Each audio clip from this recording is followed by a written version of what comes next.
नमस्कार, मैं आनंद शर्मा लेकर आया हूँ आपके लिए नवीनतम मौसम की जानकारी। जैसा कि हर हफ्ते हम आपके साथ डिस्कस करते हैं पिछले हफ्ते की मौसम की जानकारी और अगले 2 हफ्तों का मौसम का पूर्वानुमान, और इस बार हम एक अलग चीज़ ऐड कर रहे हैं कि पूरा पिछला अक्टूबर महीना है उसमें क्या क्या विशेषताएँ रहीं। और आप पिछले हफ्ते की बात करें तो इसमें 3 विशेषताएँ रहीं। पहला तो ये रहा कि हमारा 28 तारीख के आसपास हमारा दक्षिण भारत में खासकर तमिलनाडु में नॉर्थ ईस्ट मानसून का आगमन। उसके साथ साथ दिल्ली के आसपास जो आपका क्षेत्र है वहाँ पर तापमान, जो न्यूनतम तापमान है, काफ़ी लंबे समय के बाद काफ़ी नीचे गिर गए, 10 डिग्री के आसपास आ गए न्यूनतम तापमान। और तीसरी विशेषता रही कि अक्सर अक्टूबर माह में हमारे जो है साइक्लोन बनते हैं, चक्रवात बनते हैं, और यदि हम पिछले 40 साल की बात करें तो करीब करीब 14 बार ऐसे हुए कि हमारे अक्टूबर माह में साइक्लोन यानी चक्रवात बने, मगर इस बार हमारे अक्टूबर माह में एक भी चक्रवात नहीं बना। और जानेंगे इन सब के पीछे क्या कारण रहे। आइए चलते देखते हैं कि पिछले हफ्ते की विशेषताएं क्या थी, क्या सिनॉप्टिक सिचुएशन किस तरह थी। आप देखेंगे तो इसमें खासकर आपको दिखाई दे रहे हैं कुछ सिस्टम यहाँ पर दिखाई दे रहे हैं और एक आपका तट जो तमिलनाडु के तट के आसपास है। तो आप इस सिस्टम की हम बात करें तो ये आप देख रहे हैं साइक्लोनिक सर्कुलेशन बना और ये फिर आपके उत्तर पश्चिम दिशा की ओर आगे बढ़ा, और बाद में ये करीब करीब 2 या 4 तारीख के आसपास साइक्लोनिक सर्कुलेशन का इसका सिर्फ रह गया, बाद में थोड़ा कमज़ोर पड़ गया था और ये बांग्लादेश के आसपास स्थित रहा, और उसी के चलते जो है इन क्षेत्रों में थोड़ा वर्षा देखने के लिए मिली। उसके साथ बात करें तो हमारे साथ 3 जो है छोटे छोटे साइक्लोनिक सर्कुलेशन बने हुए थे हमारे बंगाल की खाड़ी में और तमिलनाडु के तट के पास कहें तो उनका असर भी देखने को मिला, और ये सब थोड़ा उसके साथ जो ईस्टर्ली वेव थी उसका भी असर देखने को मिला। और बात करें तो हमारे साथ पश्चिमी विक्षोभ भी था एक वीक, और एक खास जो हम यदि बात करें वेस्टर्ली ट्रफ की तो वो भी आप देख सकते हैं, जो कि करीब आप देखते हैं 88 डिग्री जो है हमारा लॉन्जिट्यूड है उसके आसपास थी और 25 डिग्री नॉर्थ के आसपास थी। और छोटे छोटे सर्कुलेशन आप इधर देख रहे हैं, वेस्टर्न डिस्टर्बेंसेस को भी देख रहे हैं, मगर मुख्यतः जो हमारे फीचर्स जो रहे थे, जो वो फीचर्स हैं ये सर्कुलेशन और जो सर्कुलेशन यहाँ बना था, इन के चलते जो है इन क्षेत्रों का मौसम प्रभावित हुआ। अब बात करते हैं जो हमारे उपग्रह से जो चित्र प्राप्त हुआ है, तो आप उसमें देख सकते हैं किस तरह से हमारे कन्वेक्टिव क्लाउड्स यहाँ इस क्षेत्रों में देख सकते हैं। तो आप इसको रिलेट कर सकते हैं, जहाँ जहाँ साइक्लोनिक सर्कुलेशन थे उन्हीं क्षेत्रों में आपके कन्वेक्टिव क्लाउड्स बने हैं और उन्हीं के चलते इन क्षेत्रों को वर्षा भी मिली। और आप देख भी सकते हैं यहाँ पे भी डायग्राम में देखेंगे तो साइक्लोनिक सर्कुलेशन के चलते हुए इस क्षेत्रों में वर्षा मिली, और आपके उत्तर पूर्वी इलाकों में थोड़ी सी वर्षा जो है आप देख सकते हैं। और स्नोफॉल जो है हमारे कुछ पहाड़ी इलाके जो है खासकर जम्मू कश्मीर, हिमाचल प्रदेश और उत्तराखंड में भी स्नोफॉल देखने को मिला इक्का दुक्का जगह में। और जहाँ तक भारी वर्षा की बात करें तो आप देख सकते हैं खासकर जो तमिलनाडु है उसमें खास आज देख रहे हैं, जो पिछले 24 घंटों की बात करें तो भारी से बहुत भारी वर्षा आपको देखने को मिल रही है। 17 सेंटीमीटर, 13 सेंटीमीटर, 12 सेंटीमीटर। और आंध्र प्रदेश के जो तटीय इलाका है उन वहाँ पर भी भारी वर्षा दर्ज की गई। और पूरे वीक भर की बात करें तो देखिए 29 से 3 तारीख के बीच में आपको अलग अलग जगहों पर तमिलनाडु में यदि बात करें तो डीजीपी ऑफिस में 11 सेंटीमीटर वर्षा मिली 29 तारीख को। 30 तारीख की बात करें तो वीरागनु डैम के पास 10 सेंटीमीटर, मदुराई एयरपोर्ट में 8 सेंटीमीटर। वहीं हम असम और मेघालय उत्तर पूर्वी इलाकों की बात करें तो वहाँ पे भी करीब करीब आपको 8 सेंटीमीटर की करीब वर्षा मिली, और नागालैंड, मणिपुर, मिजोरम, त्रिपुरा में भी। और तमिलनाडु मेटुपालम में भी आपको 3 नवंबर को 7 सेंटीमीटर वर्षा दर्ज की गई। अब बात करते हैं हमारे जो 29 से लेकर 4 नवंबर तक का हफ्ता था उसमें देश भर में कहाँ कहाँ वर्षा मिली। तो आप इसमें देख सकते हैं मुख्यतः आपको जो अच्छी खासी जो वर्षा मिली है वो मिली है उत्तर पूर्वी इलाकों में। उसका आप कारण जान सकते हैं क्योंकि हमारे पास यहाँ पर इस क्षेत्र के आसपास जो है जो कम दबाव का क्षेत्र बना हुआ था और वो फिर आगे की ओर बांग्लादेश की ओर बढ़ा, उत्तर पूर्वी दिशा में बढ़ता हुआ, और बाद में वो साइक्लोनिक सर्कुलेशन के रूप में रह गया था, और उसके चलते जो है इन क्षेत्रों में भारी वर्षा मिली।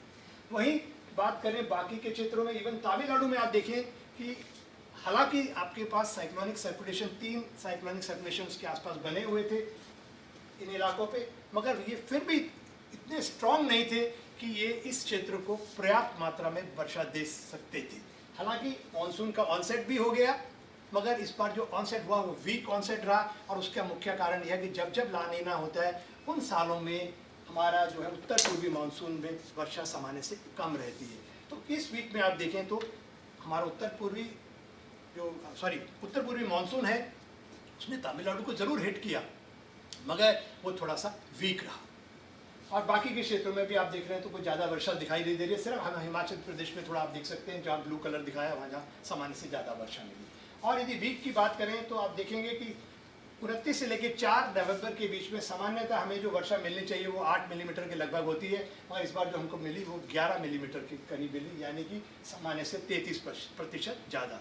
वहीं हम बात करें पूरे सीज़न की, यानी कि 1 अक्टूबर से लेकर 4 नवंबर तक, तो आप देखेंगे कि सामान्यतः हमें जो वर्षा मिलती है देश भर में वो मिलती है हमारे को करीब 81 मिलीमीटर, और जो हमें मिली है वो है 80, वो भी मतलब कि लगभग 81 के आसपास ही है ऑलमोस्ट, तो आप -1, तो ये कह सकते हैं कि हमें ऑलमोस्ट सामान्य वर्षा मिली है।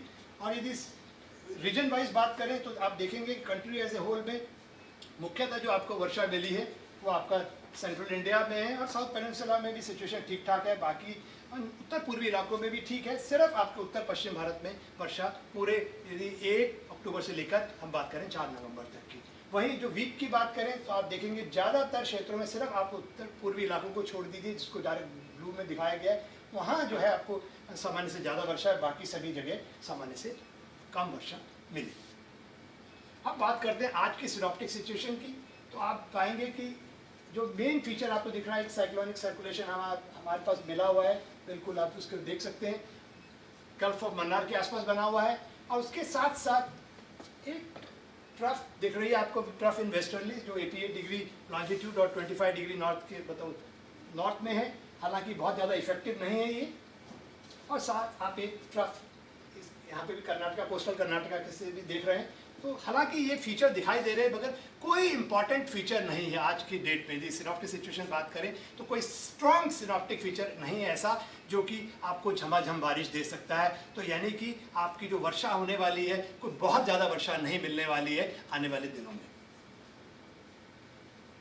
अब बात करते हैं जो सिनॉप्टिक फीचर जिस तरह से हैं, तो आपको कोई लो प्रेशर सिस्टम बनता हुआ दिखाई नहीं दे रहा है आगे 1 हफ्ते के अंदर। और जहाँ तक आप विंड पैटर्न को भी देखिए, यहाँ ज़रूर आपको ईस्टर्ली मिल रही है, और ये इस क्षेत्र में आपको उत्तर पश्चिम भारत में उत्तर पश्चिमी हवाएं आ रही हैं, और कोई खास इंपॉर्टेंट फीचर नहीं है। वहीं बात करें हमारी 5 दिन की चेतावनी की, तो जो हमारी भारी से बहुत भारी वर्षा जो हो सकती है उसकी चेतावनी है खासकर तमिलनाडु और पुडुचेरी में, तो वो है 5 तारीख के लिए। और उसके साथ साथ इक्का दुक्का जगह में आपके भारी वर्षा मिल सकती है 6 से 8 में फिर तमिलनाडु और पुडुचेरी में, और वहीं 5 तारीख को केरला में भी कहीं कहीं भारी वर्षा हो सकती है। इसके अलावा यदि हम 7 दिन देखें तो बाकी 6, 7, 8 में, तो उसमें कुछ क्षेत्रों में आपके दक्षिण भारत में थंडरस्टॉर्म यानी गरज चमक के साथ बौछार, और जिसे हम क्या कहते हैं बिजली कड़कना, उसके इंसिडेंस भी हो सकते हैं, आप इन क्षेत्रों में देख सकते हैं। और येलो कलर में दिखाया गया भारी वर्षा, और वहीं आपका ये ऑरेंजिश कलर दिखाई दे रहा है 5 तारीख को, इसका मतलब है बहुत भारी वर्षा कहीं कहीं तमिलनाडु और पुडुचेरी में हो सकती है। अब बात करते हैं हमारे जो कहते हैं कम दबाव के क्षेत्र जो बनते हैं हमारे खासकर पूरे देश के आसपास के समुद्रों में, तो आप देखेंगे सामान्यतः जो है आपके सिस्टम्स बनते हैं। आप इसमें देखेंगे तो डिप्रेशन और डीप डिप्रेशन जो है आपके सामान्यतः बनने चाहिए 2, और जो हमें इस बार बने 3, और वहीं जो सीवियर साइक्लोन बनते हैं वो 1, और हमारे वहाँ जो दिखा रहा है वो 0। यानी कि सामान्यतः क्या होता है, यदि आपकी ला नीना कंडीशन जिसकी हम बात कर रहे हैं आजकल, वीक ला नीना कंडीशंस चल रही हैं, और जब वीक ला नीना कंडीशन होती है तो अक्सर ये कहा जाता है कि साइक्लोन की इंटेंसिटी और फ्रीक्वेंसी ज़्यादा होगी। मगर जो सामने दिखाई दे रहा है उसमें तो ये पता चल रहा है कि हालांकि उसकी फ्रीक्वेंसी तो ज़्यादा रही पर इंटेंसिटी कम रही, और उसका मुख्यतः कारण है इंटेंसिटी कम रहने का कि इस बार जो है अपना इंटेंसिटी कम रही, हालांकि हमारे पास ला नीना कंडीशन थी। उसका मुख्य कारण रहा कि जो हमारा विंड शेयर था वो ज़्यादा था, इसलिए वो सिस्टम जो है इंटेंस नहीं हो पाए। और इस बार जो आप पहले देखेंगे हम लोगों का, आपको यदि इस चित्र की बात करें तो आप इस चित्र के माध्यम से देख सकते हैं कि हमारे जो मुख्यतः 3 डिप्रेशंस जो थे इस बार जो अक्टूबर में बने, उसमें आप देखेंगे पहला सिस्टम जो ये दिखाई दे रहा है यहाँ पर आप देख रहे हैं, तो ये सिस्टम बना, और ये सिस्टम जो बनते हैं साउथ चाइना सी से मेनली आते हैं, और आके ये उत्तर पश्चिम दिशा में आगे बढ़ा, और ये तेलंगाना, उत्तरी कर्नाटक को पार करता हुआ, महाराष्ट्र को पार करता हुआ ये अरबियन सी में दोबारा से आ गया और एक बार फिर मजबूत हो गया। और दूसरा आप देखेंगे फिर यही सिस्टम जो है आगे की ओर बढ़ा और जाकर इसने मतलब डिप्रेशन बना और आगे बढ़ता हुआ ये सोमालिया के तट तक गया और काफ़ी लंबे समय तक ये अरब सागर में रहा और इसने बाद में सोमालिया को भी बारिश दी। तो आप देख सकते हैं कि मतलब कि जो हमें वर्षा मिलती है वो एक लार्ज स्केल फीचर और रीजनल फीचर्स और लोकल फीचर्स का इंटरेक्शन टाइप का हो रहता है। और ये जो सिस्टम है आप देख रहे हैं कि जो बनते हैं, मैंने जैसे कहा कि खासकर ये वाला सिस्टम आपका रहा और दूसरा सिस्टम जो आपका यहाँ आप ये देख रहे हैं ये बाद में उत्तर पश्चिम दिशा की ओर आगे बढ़ता हुआ बांग्लादेश को गया और इसने भी इन क्षेत्रों को ज़बरदस्त बारिश दी। तो इसमें ये विशेषता ये रह रही है कि एक तो ये चाइना, साउथ चाइना सी से बनते हुए खासकर ये सिस्टम आपको बने और जब जैसे ये आते हैं आगे बढ़ते हैं तो उसको फर्दर इंटेंसिफाई करने में हमें इसका रोल रहता है मैडन जूलियन ऑसिलेशन का। तो मैडन जूलियन ऑसिलेशन फेवरेबल था और उसने कैटलिस्ट का काम करा और इन सिस्टम को काफ़ी स्ट्रांग बनाने में मदद करी। मगर अब आगे की बात करें तो कोई ऐसा मैडन जूलियन ऑसिलेशन अभी दिखाई नहीं दे रहा आने वाले दिनों में जो कि कोई सिस्टम बने, कोई सिस्टम भी नहीं बन रहा है और साथ साथ में ऐसा कोई कैटलिस्ट यानी मैडन जूलियन ऑसिलेशन भी नहीं है जो उसको मजबूत बनाए। अब बात करते हैं जो हमारा अक्टूबर का माह था उसमें कहाँ भारी, बहुत भारी और अत्यधिक भारी वर्षा देखने को मिली। तो आप उसमें बिल्कुल देख सकते हैं, खासकर हमारा ये जो ईस्ट वेस्ट बेल्ट देख रहे हैं, उत्तर से लेके पश्चिम की जो ये बेल्ट है यानी कि जो दक्षिण उड़ीसा से लेते हुए तेलंगाना होती हुई महाराष्ट्र तक जो जा रही है, यहाँ पर आपको भारी से बहुत भारी वर्षा, जो ब्लू वाला आप डॉट्स देख रहे हैं वो जो है बहुत भारी वर्षा दर्शा रहा है। वहाँ जहाँ रेड डॉट देख रहे हैं उन क्षेत्रों में आपको अत्यधिक भारी वर्षा मिली और बाकी येलो वाले जो है भारी वर्षा की। उसके साथ साथ आप देखते हैं उड़ीसा और ये कोस्टल बेल्ट है, यहाँ पर भी आपको काफ़ी जगहों पर बहुत भारी वर्षा देखने को मिली। और तीसरा आप जाकर उत्तर पूर्वी इलाके, यहाँ पर भी बहुत भारी से लेकर अत्यधिक भारी वर्षा मिली। और इन क्षेत्रों में इस भारी से बहुत भारी वर्षा और अत्यधिक भारी वर्षा के चलते जो है बाढ़ जैसी स्थिति पैदा हुई। कई जगहों पे लैंडस्लाइड हुए, इवन उत्तर पूर्वी इलाकों में भी लैंडस्लाइड हुए जिसकी की पूर्व चेतावनी दी गई थी और जलभराव हुआ। और साथ साथ आप देखेंगे तो हैदराबाद में काफ़ी मतलब कि जान माल भी गई और काफ़ी जगहों पे जलभराव हुआ। वहीं बेंगलोर की बात करें तो बेंगलोर में भी जो है खासकर दक्षिण जो बेंगलोर था उस वहाँ पर भी भारी वर्षा देखने को मिली और वहाँ पे भी कुछ जगहों पे जलभराव जैसी स्थिति पैदा हो गई। और इसके साथ साथ उत्तर पूर्वी इलाकों में जैसे हम बात कर रहे हैं तो वहाँ पर भी आपको खासकर मेघालय और इन क्षेत्र आसपास के क्षेत्रों असम में जलभराव और लैंडस्लाइड की घटनाएं देखने को आई। तो ये पिक्चर था पूरे अक्टूबर माह की भारी, बहुत भारी और अत्यधिक भारी वर्षा का। और ये उसका मुख्य कारण हम पहले ही आपको बता चुके हैं। ये जो हमारा जो डिप्रेशन जो बना था बंगाली खाड़ी में वो आगे पश्चिम उत्तर पश्चिम दिशा की ओर आगे बढ़ा, उसके चलते ये वर्षा ज़्यादा यहाँ मिली इन क्षेत्रों में। और ये जो एक हमारा डिप्रेशन बंगाल की खाड़ी में बना था वो फिर उत्तर और उत्तर पश्चिम दिशा में आगे बढ़ता हुआ बांग्लादेश की ओर गया, उसके चलते इन क्षेत्रों में ज़्यादा वर्षा मिली। अब बात करते हैं हमारे तापमान की।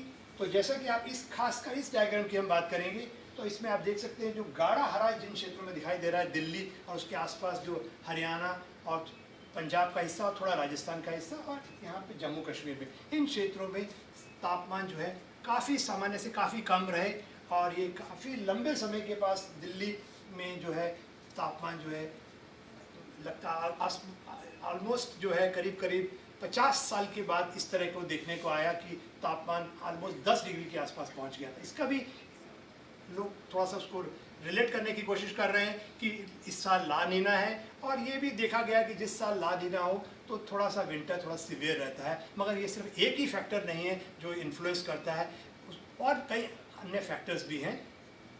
और बाकी के देश के हिस्से की बात करें तो आप देख सकते हैं कि बाकी हिस्सों में जो है न्यूनतम तापमान जो है सामान्य से ज़्यादा रहे। और आपको अगले डायग्राम में जैसे हम दिखाएंगे कि बाकी के क्षेत्रों में जो ओवरऑल जो टेम्परेचर भी रहे वो पूरे देश भर में अक्टूबर माह में सामान्य से ज़्यादा रहे। अब बात करते हैं हमारे मतलब कि जो इंडिया की पूरे बात करें तो आप देखेंगे कि जो हमारा पूरे इंडिया के यदि हम एवरेज मिनिमम टेम्परेचर की बात करें यानी नाइट टेम्परेचर की, तो आप देख रहे हैं कि जो 1971 और 2020 का, तो ये एकदम पूरा जो अक्टूबर माह है वो उसमें जो है वार्मेस्ट रहा है।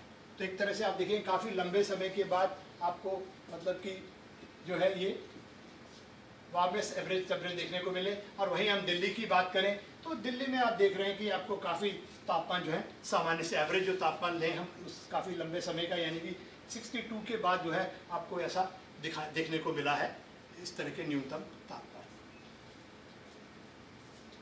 ये हमारे खासकर मछुआरों के लिए अच्छी खबर है। तो इस डायग्राम से आप देख रहे हैं कि आपके समुद्र में दोनों हफ्तों में कोई खास साइक्लोजेनेसिस नहीं होने वाली है। अक्सर क्या होता है आपके अक्टूबर और नवंबर माह में जो साइक्लोन चक्रवात बनते हैं और उसके चलते जो उथल पुथल होती है समुद्र में, तो उसके चलते मछुआरों को काफ़ी समय से समुद्र में नहीं जा सकते हैं और उनकी जीविका तो मच्छी पकड़ने पे ही रहती है। तो वो जो है उनके लिए एक तरह से अच्छी खबर है, कोई सीवियर साइक्लोन नहीं बनने वाला है। हालांकि थोड़ी बहुत तो उथल पुथल रहती है, मगर साइक्लोन नहीं बनने वाला है अगले 2 हफ्तों में। अब बात करते हैं हमारे एक्सटेंडेड रेंज फोरकास्ट, जो हमारी 2 हफ्तों का वर्षा का पूर्वानुमान होता है। तो उसमें आप देख रहे हैं कि यदि हम एनोमली को देखें तो कोई विशेष वर्षा हमारे खासकर यदि हम ऊपर भी देखें तो ज़्यादातर देश का हिस्सा है उसमें आपको ड्राई वेदर दिख रहा है या सामान्य से कम वर्षा है। सिर्फ यदि हम पहला हफ्ता देखें तो आपका दक्षिण प्रायद्वीप है, उसमें भी तमिलनाडु केरला जो है उनमें थोड़ा वर्षा रहेगी। और दूसरा हफ्ते में भी जाएं तो दूसरे हफ्ते में भी आप देख रहे हैं थोड़ा सा एक जो हिस्सा है जम्मू कश्मीर का, वहाँ पर आपका पश्चिमी विक्षोभ थोड़ा सा प्रभावित कर सकता है। बाकी के ज़्यादातर हिस्सों में मौसम ड्राई या सामान्य ड्राई रहेगा। वहीं दक्षिण जो प्रायद्वीप का उसका थोड़ा सा हिस्सा है एक्सट्रीम पेनिनसुला, वहाँ पे वर्षा मिलेगी। आगे चलें, अब बात करते हैं हमारे न्यूनतम तापमान की। तो आप जैसे कि एनोमली में देख रहे हैं कि थोड़ा सा जहाँ पे ये डार्क कलर्स देख रहे हैं वहाँ पर आप देखेंगे कि न्यूनतम तापमान आपके यहाँ सामान्य से ज़्यादा है। तो ये थोड़ा सा हो सकता है कि कोई भी वेस्टर्न डिस्टर्बेंस वगैरह के रहे। बाकी के ज़्यादातर क्षेत्रों में आप देख रहे हैं कि जो आपके न्यूनतम तापमान है वो सामान्य से नीचे रहने वाले हैं। हो सकता है कि इसका एक फैक्टर, जैसे हमने पहले भी कहा, ला नीना से इसका रिलेशनशिप होना चाहिए, मगर इट नीड्स मोर स्टडीज। आगे अब आप बात करते हैं अगले 2 हफ्तों की समरी की। तो आप जैसा कि देख रहे हैं इसके माध्यम से कि हमें कुछ स्थानों से लेकर अनेक स्थानों पे वर्षा मिल सकती है, खासकर तमिलनाडु में और उस पुडुचेरी और केरला में आपको, और साथ साथ आपके इक्का दुक्का स्थान से लेकर कुछ स्थानों पे वर्षा मिल सकती है तटीय और दक्षिण अंदरूनी कर्नाटका में, लक्षद्वीप में, आंध्र प्रदेश और तेलंगाना में अगले 4 दिनों में। तो मुख्यतः वर्षा जो मिलने वाली है वो दक्षिण प्रायद्वीप में ही रहेगी और उसमें भी ज़्यादा असर आपको जो मिलेगा अच्छा खासा वो तमिलनाडु और केरला में है। उसके साथ बात करें भारी से बहुत भारी वर्षा, जैसे कि हमने बताया कि 5 तारीख को भारी से बहुत भारी वर्षा हो सकती है आपके तमिलनाडु में और पुडुचेरी में। अब वहीं केरला में भी भारी वर्षा इक्का दुक्का स्थान पे मिल सकती है। और यदि 6 से 8 तारीख की बात करें तो 6 से 8 तारीख में भी तमिलनाडु और पुडुचेरी में कहीं कहीं आपको भारी वर्षा मिल सकती है। और यदि 8 तारीख की बात करें तो हम अंडमान निकोबार में 8 और 9 के आसपास भी कहीं कहीं भारी वर्षा हो सकती है। वहीं बात करें बाकी के हिस्सों की, दक्षिण प्रायद्वीप की, ईस्ट और उत्तर पूर्वी और पूर्वी इलाकों की और पश्चिमी हिमालय क्षेत्र की, तो ज़्यादातर क्षेत्रों में वर्षा जो है सामान्य से कम रहने वाली है या ड्राई वेदर रहने वाला है। वहीं न्यूनतम तापमान की बात करें तो न्यूनतम तापमान जो है हमारे सामान्य से 2 से 4 डिग्री सामान्य से नीचे रहने वाले हैं पहले हफ्ते में भी और दूसरे हफ्ते में भी। अब चलते हैं वीक 2 यानी कि 12 से 18 नवंबर की वेदर समरी के बारे में। तो जैसा कि आप देख रहे हैं कि दूसरे हफ्ते में जैसे हम जाते हैं तो हमारा तमिलनाडु का जो हिस्सा है, जो बिल्कुल एक्सट्रीम साउथ का हिस्सा है, वहाँ पर थोड़ी सी वर्षा में बढ़ोतरी हो सकती है। वहीं बाकी के क्षेत्रों में कोई ज़्यादा एक्टिविटी नहीं दिखाई दे रही है। ज़्यादातर क्षेत्रों में ये जो है वर्षा जो है सामान्य से नीचे ही रहने वाली है। और वहीं हम बात करें वेस्टर्न हिमालयन रीजन की, यानी पश्चिमी जो हिमालय क्षेत्र है, वहाँ हो सकता है ये सामान्य के आसपास रहे और बाकी के क्षेत्रों में मौसम शुष्क रहने वाला है। और जैसे कि मैंने पहले भी कहा कि न्यूनतम तापमान जो है हमारे 2 से 4 डिग्री सामान्य से नीचे रहने वाले हैं। तो दोस्तों इसके साथ साथ अब हम आगे जैसे बढ़ रहे हैं, दिवाली पास आने वाली है और जैसे दिवाली पास आती है तो लोग पटाखे इत्यादि चलाने शुरू कर देते हैं और उसके चलते जो है हमारा पर्यावरण जो है वो दूषित हो जाता है और उसका इंसानों पे ही नहीं दुष्प्रभाव पड़ता, उसके साथ साथ जो हमारे पशु पक्षी हैं, हमारे कहते पेड़ पौधे हैं, हमारे जल स्रोत हैं, उन पे भी बुरा असर पड़ता है। तो और ये भी ध्यान रख लें कि जो हमारी परंपरा है जो है उसमें कभी भी पटाखे नहीं जलाए जाते थे। दिवाली जो है दीपों का त्यौहार है, ना कि पटाखों का। तो ना आतिशबाजी करें, ना पटाखे बजाएं, सिर्फ एनवायरनमेंट फ्रेंडली दिवाली बनाएं। हालांकि दिवाली अभी दूसरे हफ्ते में, मगर फिर भी हमारा आग्रह है आपसे है, निवेदन है कि आप एनवायरनमेंट फ्रेंडली दिवाली ही बनाएं, क्योंकि आप जान रहे हैं कि आजकल जो दिल्ली एनसीआर की पूरी है और उत्तर पश्चिम भारत में हवा की जो क्वालिटी है वो काफ़ी पुअर है। तो मुझे आशा है कि आप जो है इसका ध्यान रखेंगे और वातावरण को बेहतर बनाएंगे। आज के लिए बस इतना ही। अगले हफ्ते फिर मुलाकात होगी आज ही के समय। नमस्कार।